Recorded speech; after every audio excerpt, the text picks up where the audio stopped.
நிறைய இந்த காலகட்டத்தில் வராத பண வரவுகள் கண்டிப்பாக வரும்.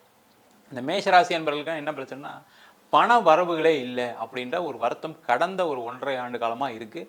அது மே மாதத்துலேருந்து கொஞ்சம் மாறி இருக்குது. இப்போ இந்த வக்கரமாக இருக்கக்கூடிய காலகட்டத்தில் கண்டிப்பாக அந்த பண வரவுகள் வரும். இந்த பண வரவுகள்னு சொல்லும்போது என்ன கேட்டிங்கன்னா, நிறைய பேருக்கு வேலை இழப்புகள் நிறைய நடந்திருக்கு. அந்த வேலை இழப்புன்னு சொல்லும்போது பார்த்திங்கன்னா, தேவையில்லாத ஒரு சின்ன விஷயத்துக்காக வேலையை விட வேண்டிய சூழ்நிலைகள் நிறைய பேருக்கு. லே ஆஃப் சில பேருக்கு பார்த்திங்கன்னா, நம்ம வேறு ஏதாவது ஒரு மாற்றம் பண்ணலாம்னு நினச்சிட்டு நீங்கள் வேலையை விட்டு நீங்கள் வேறு ஏதாவது வேலை தேடும்போது வேலை கிடைக்காம போயிருக்கிறதுக்கான வாய்ப்புகள் நிறைய மேஷராசி என்பவர்கள் இருக்குது.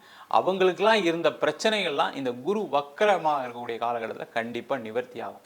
ஏன் அப்படின்னா, இயற்கை சுபகிரகம் அவர் 2ஆம் இடத்துல வக்கரம் பெறும்பொழுது தனக்காரகன் சொல்லக்கூடிய குரு பகவான் 2ஆம் இடம் சொல்லக்கூடிய தனஸ்தானத்திலே வக்கரமாகும்போது பார்த்தீங்கன்னா, கண்டிப்பாக உங்களுக்கு வருமானத்தை ஈட்டக்கூடிய ஒரு அமைப்பு கண்டிப்பாக அந்த மேஷராசி என்பவர்கள் இருக்குது.